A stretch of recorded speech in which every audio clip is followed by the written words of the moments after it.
So I'm sick currently, so if I sound bad, that's why, but thank you for tuning in. Plot armor in anime has gotten to the point of our beloved main characters never really being in any danger. We know that our main protagonist and his 2,000 girlfriends will be just fine, because else he can't go and pick up his next harem club. And if my favorite black-haired swordsman can't go around and pick up girls, well, then what's the point of me even watching the show? But it didn't have to be this way. There was an alternative path in the weeaboo timeline, where good stories weren't the exception, they could have been the norm. We just all chose the wrong path early in life. Welcome to the wonders of Akame ga Kill. Heavy spoilers ahead.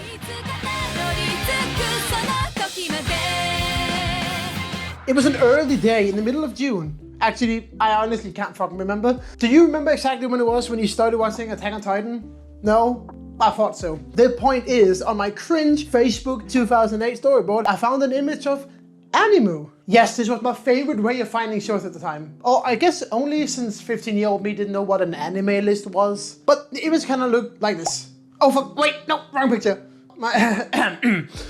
So the image looked something like this. Being the gore elfin lead lover that I really was at the time, I saw death or gore, and you knew that I was on my way to a legal site to watch anime on, to go straight to Midtown. And by that I mean watching the show in my dark room. Get your head out of the fucking gutter, man. Akame ga Kill. I had no idea what the fuck I'd got myself into.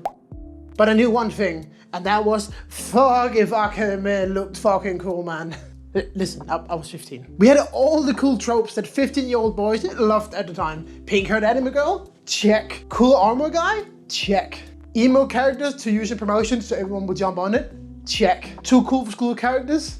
Also got that one. The overly joyful, kind of annoying character, we got that off the list as well. And the very awkward main character we all doubt will ever become to anything in life. Through the power of friendship and God himself, he turns into the strongest guy ever imaginable. Because what is power scaling, really? Oh, and a very different ending than the actual source material. Thank you so much, we didn't need that. And of course, we have to give them all the cool assassin weapons so our clear fanbase can find their favorite later to enjoy on Pornhub. The assassin family known as Night Raid has now become the official home of our wonderful, awkward boy, Tatsumi. Awkwardly acting like he belongs, or very least trying to fit in. We get to peek behind the curtain and see that an everyday ordinary assassin is just like you and me, man. They also gotta wash their clothing and take a bath here now and again. In classic shonen fashion, we of course start off by over-explaining every weapon of the magical world, so no 35-year-old virgin on Reddit later can go on, actually, the mandatory training art, because we all love to see anime men sweat, apparently. And just to cross it off the shonen bingo card, we have a corrupt government that we have to take down some way or another, because why not? So while we definitely got shonen bingo from the first 3 to 4 episodes, there's a lot more to this flock of 2013 anime merch wannabes than first meets the actual eye, because they're not just there for merchandise. Caring and loving relationships between our main harem leader and the squad, when we're not out killing corrupt government officials or the likes. This story usually takes us all back to the Night Raid headquarters, where the anime turns from a series of cold and bloody hardcore elements, right for any 13 angsty teenager actually, to a loving, caring show with focus on the family within. The family you weren't brought into, but the one you chose along the way. You get close to everyone, one by one. You're happy, you're smiling, the sun is out, everything's wonderful, and then bam, death. You cry, you sorrow, you recover, and then while you think everything's fine, because people die every now and again, bam, another fucking one. This scheme continues again and again. No one is safe when the laws of plot armor has been stripped, stepped on, pissed on, and then thrown out. No one cares. Not about you, not about your tiny little feelings. They're only there to be played with, manipulated, and to make you fucking cry. Alongside all the clouded after story enjoyers and no Game No Life fans whenever their favorite lolly is being attacked for being, well, sexualizing a minor, really. I remember seeing pictures from the different deaths that occur in a 9x9 on Facebook at some point, and everyone in the comment section arguing and yelling at each other which one was actually the saddest.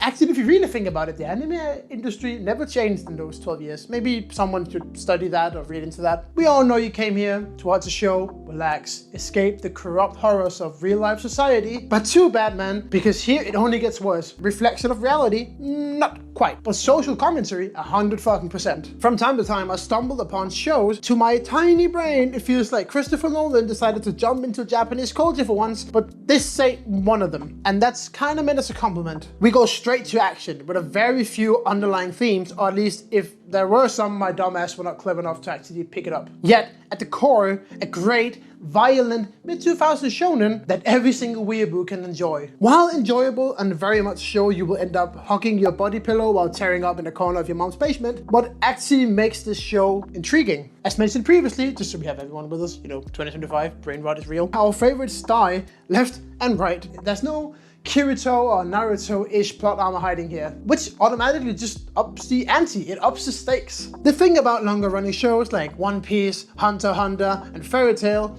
is the failure of actually making stakes. While important main characters can die in these type of shows and sometimes do, it is extremely rare, and if it ever happens, it is never one of the main guys. Can you imagine the fangirl outlash if our favorite boy, Killua, or Grey died? Fuck the protest in France and the running of the capital. This would actually start World War III. Big war arc? Yes, the stakes are upped. We all know that. But we always know our heroes will come out victorious in the end. Asuma, Steph, and Naruto, we can all agree, horrible. But they didn't really have the balls to kill Sasuke, Naruto, or Sakura. And this one key point is where Akame kill is different. No one, and I mean no one, is ever safe.